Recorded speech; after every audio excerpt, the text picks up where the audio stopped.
Greetings, Acolyte, and welcome back to the Ordo Grigio, the Emperor's secret society against the enemy that is unpainted models. Today I'm painting the Warboss for my new Feral Ork Pig Orks.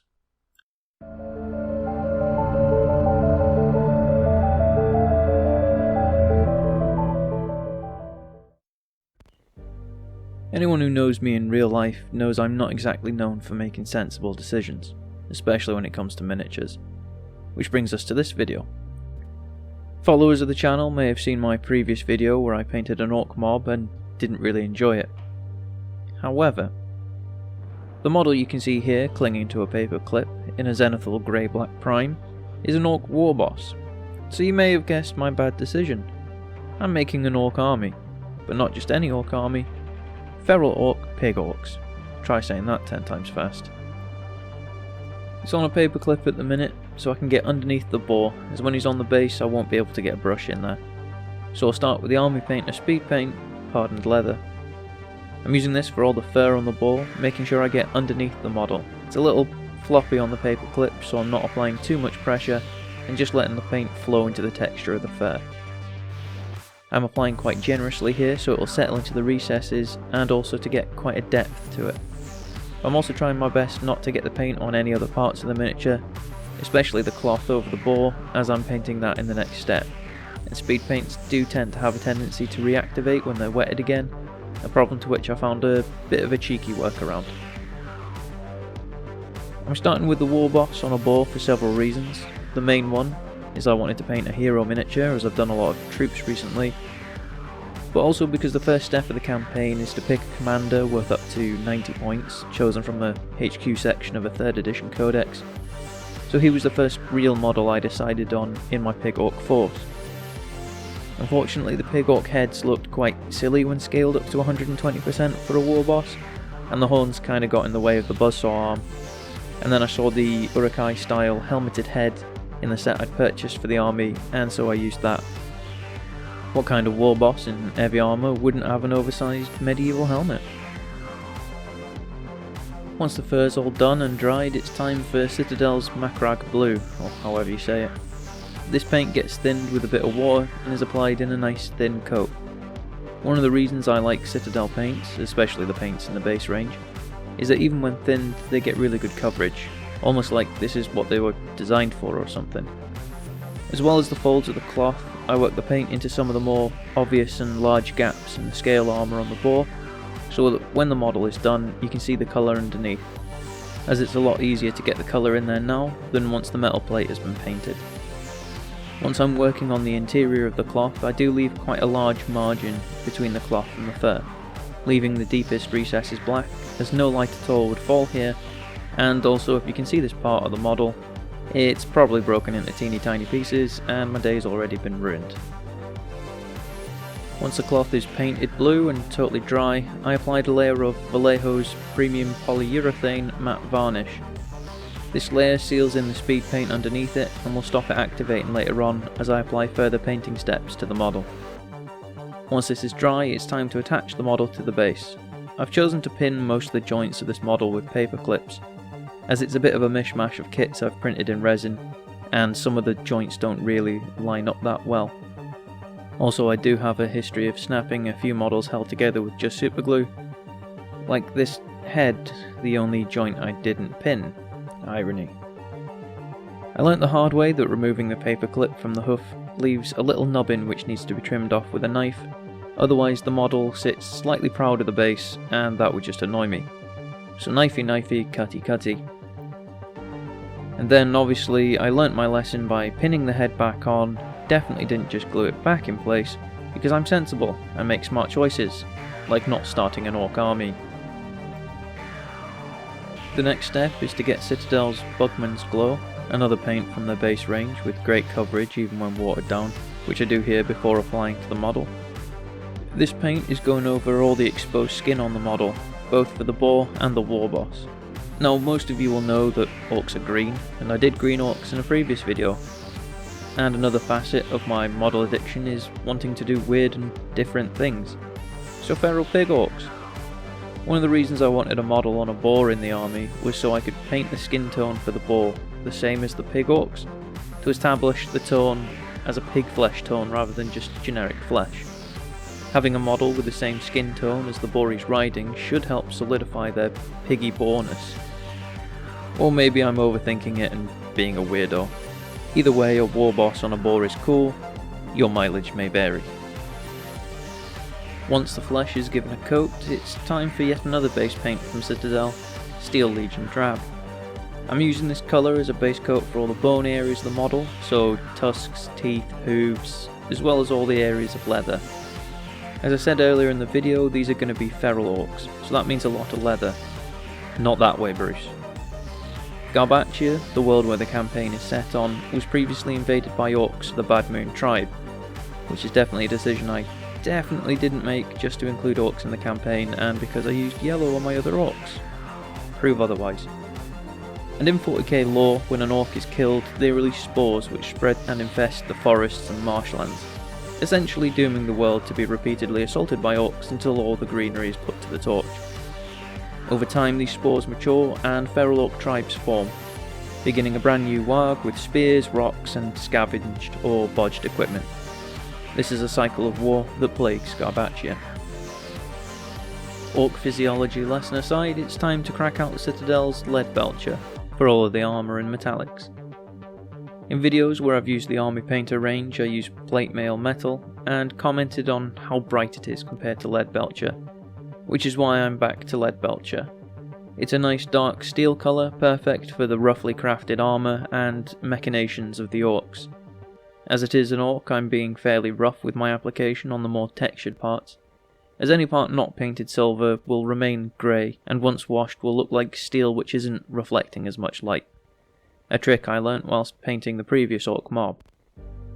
Being a Warboss in heavy armour, I imagine the Warboss sees himself similar to a feudal lord, and is some sort of orcish parody of a medieval knight, striding forth on his warboar, seeking the biggest and most fearsome opponents to test his prowess in battle, because Orks is made for fighting and winning. Whilst painting the leg armour of the Warboss, I realised I hadn't painted his leather pants, so after the metallics I went back in with Steel Legion Drab and painted them in. Once the metallics were dry and the trousers painted, the next step was to use Mechanicus Standard Grey to base coat the Warboss's Lucky Rocks, though we're not really sure if there is Lucky Rocks or Pet Rocks. Orks can be a bit weird and superstitious sometimes, and if the spores are mutated enough to make them look like boars, then only the Emperor knows what else has gone wrong with these Xenos filth. The next base coat is Citadel's Rakarth Flesh for the Warboss's boots. I was thinking of doing them a dark colour or something a bit more vibrant, but I thought a nice earth or neutral tone would really fit the feral look more, like he was wearing boots of uncured hide. Again, the paint was thin to help the flow of paint, but being a base colour, the coverage was still good.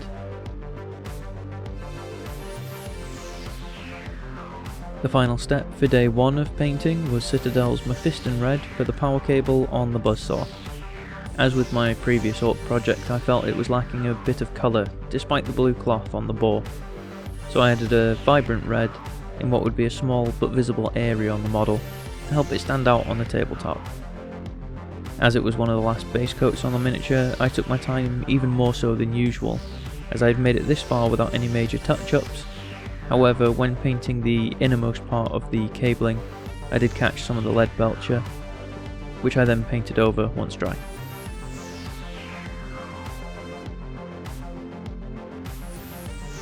Let's kick off day 2 and the first stage of highlights with Citadel's Calgar Blue. This is a layer paint from Citadel, which means it's designed for application in thin layers to build up the colour. So that's what I'm going to do. I thin the paint down with water and start applying the paint to the raised surfaces of the cloth, leaving Macragge blue in the recesses. Now as the paint's quite thin, you don't get total coverage with one coat like you do with the base range, so this allows us to work our way around the model, and once the initial layer has dried, we can add on a second layer of the same paint over a smaller area, and this will add subtle gradient to the colour. With layering on paint, it's always best to apply less paint than you think you need, as it's much easier to add a second layer of paint than to try to remove paint afterwards. The effect at this stage is quite a harsh transition between the two blues, and seems a bit abrupt in places, though staged later on will help us soften the transitions and leave us with a good contrast. Similar to the blue, it's time for Citadel's Cadian Flesh Tone, a layer paint for, well, flesh tones. We use the same layering technique here as we did with the Calgar Blue on all the areas of exposed skin. This layering technique is a great way to add contrast and depth to a model, and can be quite an in-depth topic of its own, with many different paints and consistencies creating different effects and transparencies. I've always struggled with painting skin tones and getting smooth highlights that reflect the organic shape of flesh, which is why I've predominantly only painted armies with full armour and little to no exposed flesh in the past. However, I have decided it's time to push my boundaries a bit and level up my painting, and there's only one way to do that: brush time. While I repeat this step with Citadel's Zandri Dust for all the bone sections of the model, it is worth mentioning again here that taking your time and building up slowly is key, as well as thinning your paints. Unlike edge highlighting where you apply a strong contrast along a single line, we're looking for smoother transitions here, and I'm the first to admit that I'm not the smoothest of painters out there, which is why I paint my layers in before any washes. But one thing that's really helped me out is learning to control the consistency and transparency of the paint through thinning, though I think every painter out there is still always learning. The last step before applying any washes is Citadel's Celestra Grey. I'm applying this as a light dry brush over the fur of the boar, loading my brush with paint and wiping away the majority of the paint, leaving a mostly dry brush. I'm adding this detail as I imagine the Warboss to be the biggest and strongest of the pig orcs in the tribe, who's proven himself time and time again in the battlefield, and as he's been around so long, his boar is probably getting on a bit. So to give it a hint of this, I catch a few patches around the model with grey, as if the boar is in the early stages of going grey himself. Once all of my initial base coats, layers and dry brushes are complete and dry, it's time for strong tone from the army painter. I'm applying this all over the entire model and being quite generous with it too. Washes are thinner than normal acrylic paints and will naturally flow into the recesses on the model, depositing more pigment where it is pulled heavier. It is this effect that I'm taking advantage of to smooth out the harsher of the transitions where I've layered paint, though one of the drawbacks is that it does tint the surface of the model, which dulls down the highlights we've put in place. You could separate the model and apply different coloured washes to different areas, which would change the tone and vibrancy of the areas. However, I like how the brown wash shifts the whole model to a dirtier, more natural tone, as well as making the metallics look more worn and dirty.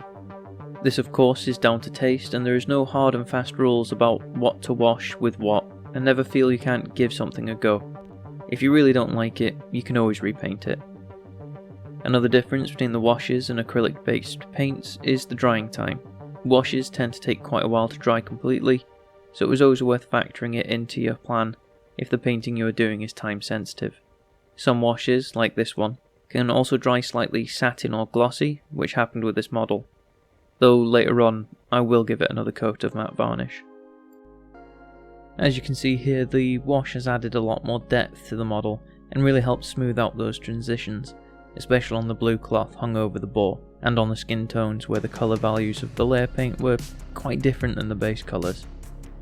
Overall the model is looking really good, fit to be a leader of his own orc tribe, but as the wash has dulled down a few of the more vibrant colours, I just want to add a few more layers to the model. First is going back in with Calgar Blue to catch the very edges of the fabric and centres of the folds. For this final layer I thin down the paint more than with the initial layering steps to make sure I don't hit it too hard with the harsh colour transition, although all we're doing here essentially is removing the tint from the wash on the highest points and where we really want it to pop.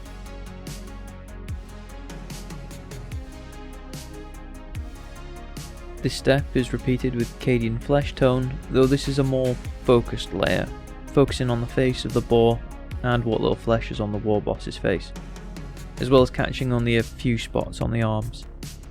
These are the areas I want attention drawn to on the model, as faces are natural focal points with any humanoid figure, so I wanted to give them a little extra punch.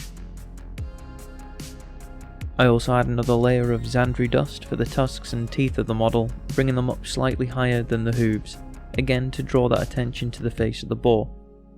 Having a directional light can help with this step, as it will help highlight the areas where to apply the paint and add shade into the model to help you spot texture that may benefit from a highlight. Once the model is highlighted and the paint dry, it is ready for a final spray of matte varnish to remove the satin finish of the wash, looking a little bit like this. It's a subtle difference, but definitely improves the look of the model. The final steps of the model are the effects and the base, so let's grab the Army Painter Speed Paint Blood Red and some Vallejo Gloss Varnish. I mix these in a roughly 50-50 ratio and begin stippling this lightly onto the blade of the buzzsaw. Effects like these are another step to apply slowly, as it's a fine line between enough and too much. But I wanted my Warboss to look like he was doing an orky level of fighting, so I applied the effect to the blade, the spike just below it, and around the blade guard. I'm sure at some point he will clean his weapon, but probably only when it gets so gunked up it jams. The last step is the base. I mix together gloss varnish and dark wood from the Army Painter Speed Paint range, again in a 50-50 mix. This is applied over the whole base to give it a wet, muddy bog look, as the feral pig orcs are coming from the marshy swamps far from the civilization of the world. If I had some grass tufts, I probably would have added them for a bit of shrubbery. However, I don't have them and didn't fancy sacrificing a paintbrush for my Warboss. Maybe after he gets a few kills in the campaign. Then, with the base dry and rim tidied up with matte black, he looks a little something like this.